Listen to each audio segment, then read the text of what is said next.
Ketika salah satu peperangan namanya peperangan Tabuk, ketika itu Rasulullah SAW dalam keadaan susah. Yang namanya manusia kadang-kadang lagi tinggi, kadang-kadang lagi turun, semuanya begitu. Kadang-kadang lagi asyik, kadang-kadang lagi sumpek, kadang-kadang lagi kaya, kadang-kadang lagi miskin, kadang-kadang lagi naik, kadang-kadang lagi turun, kadang-kadang didatangin orang, kadang-kadang dijauhi orang. Begitu manusia semuanya, tanpa terkecuali. Kadang-kadang ada sahabat semuanya mau mendekat kepada kita kalau kita lagi naik, kalau kita lagi down, lagi turun, semuanya lari kayak nggak mau kenal sama kita. Kadang-kadang keluarga sendiri ini kalau kita lagi jatuh, keluarga bilang, "Kamu kenal nggak?" "Oh iya kenal." "Keluarga kamu ya?" "Kayaknya keluarga sih, tapi kayaknya jauh, keluarganya nggak dekat gitu." Tapi kalau misalnya orang tersebut sedang naik, sedang kaya raya, dia katakan, "Wah ini saudara saya," padahal keluarganya dari mana tahu, kakeknya yang ke-10, yang 20 mungkin. Dia sambung-sambungkan, "Wah ini keluarga saya." Fahim toh? Ketika itu Rasulullah SAW sedang susah, dan umat Islam ketika itu sedang susah. Yang namanya manusia wajar, Allah berikan naik, berikan turun. Maka Rasulullah SAW katakan kepada para sahabat, "Ayo sahabat yang mau bantu, ayo patungan kita rame-rame." Di dalam peperangan ini karena kita ghazwa, sampai dinamakan ghazwa al-usra, peperangan yang susah, yang sulit. Bayangkan, masa itu Rasulullah SAW bersama para sahabat dalam keadaan kesusahan. Nabi Muhammad mengatakan kepada sahabat, "Yang mau bantu silahkan bantu." Datanglah sahabat Abdurrahman bin Auf. Ini kaya raya ini sahabat Nabi, karena memang beliau hobi bisnis. Baru sampai di kota Madinah dari kota Mekah, di saat orang mencari ini mencari itu, Abdurrahman bin Auf yang dicari apa? Pasar. Di mana pasar?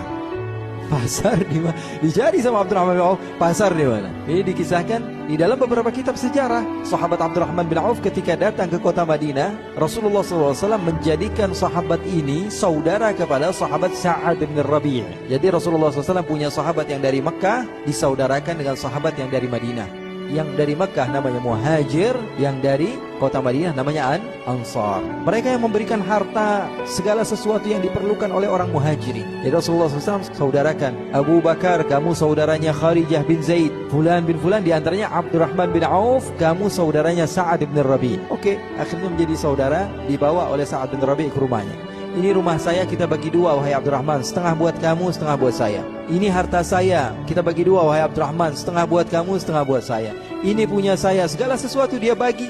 Bahkan dikatakan bahwa dia punya istri dua, dibagi dua sebenarnya. "Kalau kamu mau yang mana, saya ceraikan untuk kamu." Saking apa? Saking ketika itu keimanan sedang merasuk di dalam tubuh sehingga lupa kepada duniawi. Sudah ada cinta Allah di dalam akal fikiran seseorang, maka dia akan lupa kepada kehidupan duniawi. Fana, sudah lupa. Akhirnya Abdurrahman bin Auf, apa yang beliau katakan? Beliau katakan, "Wahai Sa'ad, jangan ngomong ini, jangan ngomong itu, udah, jangan kepanjang-panjang. Saya cuma pengen satu hal." "Apa?" "Tunjukin saya di mana pasar." Radhiyallahu ta'ala anhu wa arda. Makanya sebagian orang yang benci sama sahabat, boleh nggak benci sama sahabat Nabi?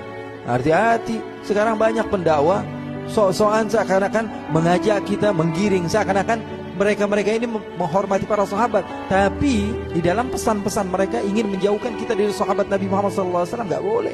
Sahabat Nabi ini manusia yang mulia, pilihan, dan tidak mungkin Allah Subhanahu wa Ta'ala ciptakan mereka untuk gagal. Kalau Nabi Muhammad sebaik-baiknya murabbi, kita katakan gagal di dalam mendidik murid-muridnya, bagaimana kita? Kadang-kadang kita punya guru besar saja kita banggakan, muridnya pada sukses. Masa Nabi Muhammad SAW dikatakan sahabatnya semuanya murtad setelah Rasulullah wafat? Na'udzubillahi min dzalik.